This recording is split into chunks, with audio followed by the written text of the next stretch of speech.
ಇಂದು ಯಾದಗಿರಿ ಜಿಲ್ಲೆಯ ಸುರಪುರ ನಗರದ ತಾಲೂಕು ಪತ್ರಿಕಾ ಭವನದಲ್ಲಿ ಸಾಮೂಹಿಕ ಸಂಘಟನೆಗಳ ಮುಖಂಡರು ಸುದ್ದಿಗೋಷ್ಠಿ. ಸಾಮಾಜಿಕ ಕಾರ್ಯಕರ್ತನೆಂದು ರೈತರಿಗೆ ವಿವಿಧ ಇಲಾಖೆಯ ಅಧಿಕಾರಿಗಳಿಗೆ ಬ್ಲಾಕ್ಮೇಲ್ ಮಾಡುತ್ತಿರುವ ಸಚಿನ್ ಕುಮಾರ್ ನಾಯ್ಕ ವಿರುದ್ಧ ಕ್ರಮಕ್ಕೆ ಸಾಮೂಹಿಕ ಸಂಘಟನೆಗಳ ಒಕ್ಕೂಟ ಆಗ್ರಹ. ಸಗ್ರಾಮೀಣ ಪ್ರದೇಶಗಳಲ್ಲಿ ಹಲವಾರು ರೈತರು ತಮ್ಮ ಜಮೀನು ಸಾಗುವಳಿ ಹಾಗೂ ಸಾಗಾಣಿಕೆಗಾಗಿ ಜಾನುವಾರುಗಳನ್ನು ಖರೀದಿ ಮಾಡಿಕೊಂಡು ಬೊಲೆರೋ ಬಾಡಿಗೆ ವಾಹನದಲ್ಲಿ ಸುರಪುರ ನಗರದ ಕಡೆಗೆ ಹೋಗುತ್ತಿರುವ ಸಂದರ್ಭದಲ್ಲಿ ದೇವಳಗುಡ್ಡ ಸರ್ಕಾರಿ ಶಾಲೆಯ ಹತ್ತಿರ ಸಾಮಾಜಿಕ ಕಾರ್ಯಕರ್ತ ಸಚಿನ್ ಕುಮಾರ್ ನಾಯ್ಕ ಹಾಗೂ ಆತನ ಸಹಚರರು ಸೇರಿಕೊಂಡು ರೈತನಿಗೆ ಮತ್ತು ಗೂಡ್ಸ್ ವಾಹನ ಚಾಲಕನಿಗೆ ಹೆದರಿಸಿ ಹೊಡಿಬಡಿ ಮಾಡಿ ವಾಹನಕ್ಕೆ ಅಡ್ಡಗಟ್ಟಿ ದುಂಡಾವರ್ತನೆ ತೋರಿ ದರ್ಪ ಮೆರೆದು ವಿವಿಧ ಸಂಘಟನೆಯಲ್ಲಿ ನಾನು ಪದಾಧಿಕಾರಿಯಾಗಿದ್ದೇನೆ ಎಂದು ಸುಳ್ಳು ಹೇಳಿ ಅಮಾಯಕ ರೈತರು ಹಾಗೂ ಅಧಿಕಾರಿಗಳ ಹತ್ತಿರ ಹಣಕ್ಕೆ ಬೇಡಿಕೆ ಇಡುವಂತಹ ಸಾಮಾಜಿಕ ಕಾರ್ಯಕರ್ತ ಸಚಿನ್ ಕುಮಾರ್ ನಾಯ್ಕ ಮತ್ತು ಆತನ ಸಹಚರರನ್ನ ಕೂಡಲೇ ಗೂಂಡಾ ಕಾಯ್ದೆ ಅಡಿ ಬಂಧಿಸಿ ಸೂಕ್ತ ಕಾನೂನು ಕ್ರಮ ಕೈಗೊಳ್ಳುವಂತೆ ಒತ್ತಾಯಿಸಿ ಸುದ್ದಿಗೋಷ್ಠಿಯನ್ನು ಉದ್ದೇಶಿಸಿ ವಿವಿಧ ಸಂಘಟನೆಯ ಮುಖಂಡರು ಮಾಧ್ಯಮಗಳ ಹೇಳಿಕೆ ನೀಡುವ ಮೂಲಕ ಆಗ್ರಹ ಮಾಡಿದರು. ಈ ಸಂದರ್ಭದಲ್ಲಿ ಸಾಮೂಹಿಕ ಸಂಘಟನೆಗಳ ಮುಖಂಡರಾದ ರಮೇಶ್ ದೊರೆ ಆಲ್ದಾಳ, ವೆಂಕಟೇಶ್ ಬೇಟೆಗಾರ, ವೆಂಕಟೇಶ್ ಬೈರಿಮಡ್ಡಿ, ನಾಗಪ್ಪ ಕಲ್ಲದೇವನಹಳ್ಳಿ, ಭೀಮನಗೌಡ ಹೆಮನೂರ್, ಮಲ್ಲಿಕಾರ್ಜುನ ರೆಡ್ಡಿ ಅಮ್ಮಾಪುರ, ಭೀಮರಾಯ ಸಿಂದಿಗೇರ, ರಾಹುಲ್ ಹುಲಿಮನಿ, ನಿಂಗಣ್ಣ ದೇವರಗೋನಾಳ, ದಾನಪ್ಪ ಲಕ್ಷ್ಮೀಪುರ, ಶಿವಲಿಂಗ ಹಾಸನಾಪುರ, ನಾಗರಾಜ್ ಪ್ಯಾಪ್ಲಿ, ರಂಗನಾಥ ನಾಯ್ಕ ಬೈರಿಮಡ್ಡಿ, ಗೋಪಾಲ ಸತ್ಯಂಪೇಟ, ರವಿನಾಯ್ಕ ಬೈರಿಮಡ್ಡಿ, ಶರಣಪ್ಪ ತಳವಾರಗೇರ ಹಾಗೂ ಸಾಮೂಹಿಕ ಸಂಘಟನೆಯ ಮುಖಂಡರು ಹಾಗೂ ಕಾರ್ಯಕರ್ತರು ಉಪಸ್ಥಿತರಿದ್ದರು. ವರದಿ ವೆಂಕಟೇಶ್ ಯಾದವ್.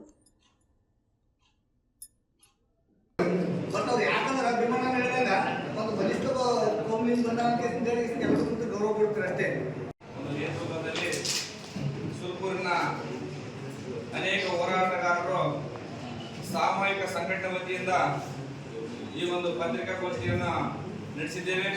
ಈ ಒಂದು ಪತ್ರಿಕಾಗೋಷ್ಠಿಯ ಪತ್ರಕರ್ತ ಅಧ್ಯಕ್ಷರೇ, ಸದಸ್ಯರೇ, ಇಲ್ಲಿರ್ತಕ್ಕಂಥ ಎಲ್ಲ ಸಂಘಟನೆ ಅಧ್ಯಕ್ಷರೇ, ಹೋರಾಟಗಾರರೇ, ಬಂಧುಗಳೇ, ಇವತ್ತೇನು ಪತ್ರಿಕಾಗೋಷ್ಠಿ ನಡೆಸ್ತಾ ಇದ್ದೀವಲ್ಲ, ಈ ಸಚಿನ್ ಕುಮಾರ್ ಅಂತಕ್ಕಂಥ ವ್ಯಕ್ತಿ ಅವನ ಸುರಪುರದ ಒಬ್ಬ ಗೋಮುಖ ವ್ಯಾಘ್ರ ಅನ್ಬೇಕಾಗ್ತದೆ.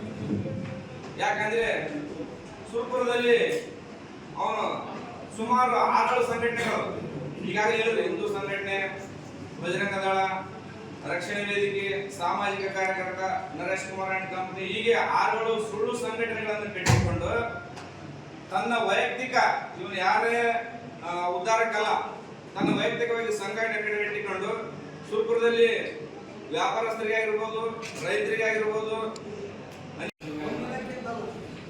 ಸಾಮಾಜಿಕ ಸಂಘಟನೆಯಿಂದ ಸಾಕಷ್ಟು ವಿಷಯಗಳನ್ನು ತಿಳಿಸಿದ್ದಾರೆ.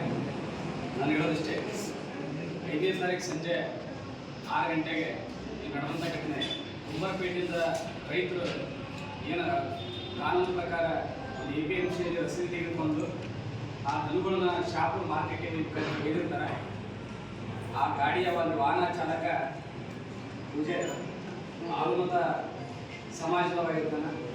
ಶಾಪುರ್ಗೆ ಹೋಗಿ ಆ ದನ ಬಿಟ್ಟು ಬರೋಂಥ ಸಂದರ್ಭದಾಗ ಇರ್ತಕ್ಕಂಥ ರಂಗಂಪೇಟೆಯ ನಿವಾಸಿ ನಮಗೂ ಕೂಡ ದನಗಳದಾವ, ಆ ಕುಂಬಾರಪೇಟೆ ಅವ ದನಗಳದಾವ, ನಮಗೂ ಒಂದಿಷ್ಟು ನೀವು ಅಲ್ಲಿ ರಂಗಂಪೇಟೆಗೆ ಬಿಡ್ರಿ ಅಂದಾಗ ಯಾವುದೇ ಅಲ್ಲಿ ಒಂದು ಗಾಡಿ ಎಲ್ಲೋ ಬೋರ್ಡ್ ಗಾಡಿ ಅಂದಾಗ ಅವ ಒಂದು ಗಾಡಿಗೆ ಆಶಕ್ಕೋಸ್ಕರ ಆ ಟ್ಯಾಕ್ಸಿ ನಿಲ್ಲಿಸ್ತಿರ್ತಾನೆ. ಹೋಗಿ ಬಿಟ್ಟು ಬರುವಂಥ ಸಂದರ್ಭದಾಗ ದನಗಳು ನಿಲ್ಕೊಂಡ್ಬರ್ತಾರ. ಆ ಸಂದರ್ಭದಾಗ ಸಾಮಾಜಿಕ ಕಾರ್ಯಕರ್ತ ಅನ್ನುವಂಥ ಸಚಿನ್ ನಾಯಕ ಅನ್ನೋಂಥವ ಗಾಡಿನ ಅಡ್ಡಗಡ್ತಾನೆ. ಗಾಡಿ ಅಡ್ಡಗಟ್ಟಿನಲ್ಲಿ ಅಭ್ಯಂತರ ಇಲ್ಲ. ನಿಜವಾಗ್ಲೂ ಆ ದನಗಳು ಏನಾದರೂ ಗೋಚಕ್ಕೆ ಸಂಬಂಧಪಟ್ಟಂಗೆ ಅದು ನಿಂದಿಸ್ತೀನಿ, ಅದಕ್ಕೆ ಕಾರಣ ತೋರಿ ನಮ್ದು ಏನು ಅಭ್ಯಂತರ ಇಲ್ಲ. ಆದರೆ ಆ ಗಾಡಿಯನ್ನು ನಿಂದಿರಿಸಿ ಆ ಡ್ರೈವರ್ಗೆ ಹೊಡಿಯುವಂಥ ಒಂದು ಕೆಲಸ ಏನು ಮಾಡಿರಲ್ಲ, ಇದಕ್ಕೆ ನಾವು ನಿಜವಾಗ್ಲೂ ಖಂಡಿಸ್ತೀವಿ. ಮತ್ತೆ ಇಂಥ ಹೇಳ್ತಾನೆ ಹಿಂದೂ ಕಾರ್ಯಕರ್ತರು, ನಾನು ಕೇಳ್ತೀನಿ, ಆ ಡ್ರೈವರ್ ಯಾರು ಕಾಸ್ಟ್, ಆ ಡ್ರೈವರ್ ಯಾರು, ಮತ್ತು ಆ ಗಾಡಿ ಯಾರು, ಮತ್ತು ಇವರು ಹಿಂದೂಗಳಂತ ಹೆಸರು ಹೇಳ್ಕೊಂಡು ಹಿಂದೂಗಳಂತವರಿಗೆ ತೊಂದರೆ ಕೊಡುವಂಥದ್ದು, ಹಿಂದೂ ಡ್ರೈವರ್ ಹೊಡೆಯುವಂಥದ್ದು ಎಲ್ಲಿ ರೀತಿ ಸಂಘಟನೆ ಸಿದ್ಧಾಂತಗಳು ಇದ್ದಾರವ. ಈಗ ನಾವಿರ್ತಕ್ಕಂಥವ್ರು ಸಂಘಟನೆ, ಆ ಸಂಘಟನೆಗೆ ಕೆಲವೊಂದು ಗಾಯ ಆದಂಥ ಸಿದ್ಧಾಂತಗಳಿತ್ತು. ಆ ಸಿದ್ಧಾಂತ ಚೌಕಟ್ಟುಗಳನ್ನ ಅಲ್ಲ ಕೆಲಸ ಮಾಡೋಕ್ಕಾಗ್ತದೆ. ನಮಗೂ ಜವಾಬ್ದಾರಿಗಳು ಸಂಘಟನೆ ಅಂದ್ರೆ ಇವತ್ತು ಅಷ್ಟಾಗಿದ್ದು ಕೂಡ ಒಬ್ರು ಬಂದು ಹೇಳ್ತಾರೆ, ಇಲ್ಲ ಈ ಗಾಡಿ ನಮ್ದು ಐತಿ, ನಾವು ಟ್ಯಾಕ್ಸಿ ಇಲ್ಲ, ಇದಕ್ಕೆ ಡಾಕ್ಯುಮೆಂಟ್ ಅದಾವ, APMC ರಿಸಿಪ್ಟ್ ಅದಾವ, ಇದಲ್ಲ ಅಂತಂದ್ರೆ ಕೂಡ ಅದು ನೀವೇನ್ ಮಾಡ್ಕೊಂತೀರಿ ಹೇಳಿದ್ಮ್ಯಾಗ ಪೊಲೀಸರು ಬರ್ತಾರ, ಗಾಡಿ ತಗೊಂಡು ಹೋಗ್ತಾರೆ, ಅದ್ರಾಗ FIR ಆಗ್ತಾರೆ. ಆಮೇಲೆ ಆ ಡ್ರೈವರ್ಗೆ ಏನು ತ್ರಾಸ ಆಗಿರುತ್ತೋ ಅವರು ಕೂಡ ಸಮಾಜದವರು ನಾಯಕರು ಕಲ್ತು FIR ಮಾಡಿಸ್ತಾರೆ. 2 ಪ್ರಕರಣಗಳು ಆಗ್ಯಾವ. ಇದೀಗ ಅಂತ್ಯ ಆಯ್ತು, ಇದೀಗ ಬಿಡುಗಡೆ ಆಗಿತ್ತು. ಆದರೆ ಸೋಷಿಯಲ್ ಮೀಡಿಯಾದಲ್ಲಿ ಸುರಪುರದ ಯುವ ನಾಯಕರಾಗಿರ್ತಕ್ಕಂಥ ಬೈರಮಟ್ಟಿ ಬಲ್ಭೀಮನ್ ಅವರ ಒಂದು ಫೋಟೋ, ಶರಣ ನಾಯಕ್ ಅವರ ಬೈರಮಟ್ಟಿ ಅವರ ಒಂದು ಫೋಟೋ, ಮತ್ತೆ ವೆಂಕಟೇಶ್ ನಾಯಕ್ ಅವರ ಬೈರಮಟ್ಟಿ ಫೋಟೋವನ್ನ ಎಡಿಟ್ ಮಾಡಿ ಅವ್ರು ಮಾರ್ಕ್ ಮಾಡಿ ಇವ್ರು ಹೆಂಗ್ ದುಡ್ಡು ಗಳಿಸ್ಯಾರ, ಇವ್ರ ಮಕ್ಕಳಿರಂತ ಹುಲಿನ ಎಬ್ಸಿದಿರಿ, ನೀವು ಮುಂದೆ ನೋಡ್ತೀರಿ ಅಂತ ಒಂದು ಬ್ಲ್ಯಾಕ್ ಮನಿ ಏನಿದೆಯಲ್ಲ, ಇದಕ್ಕೆ ನಾನು ಜೀವ ಖಂಡಿಸ್ತೀನಿ. ಇವತ್ತು ಗಾಡಿ ಸಿಕ್ಕಿದ್ದು ಯಾವುದು, ಆ ಗಾಡಿ ಮೇಲೆ ಕೇಸ್ ಆಗಿದೆ, ಆ ಡ್ರೈವರ್ ಮೇಲೆ ಹುಡ್ಕೊಂಡಿರಿ,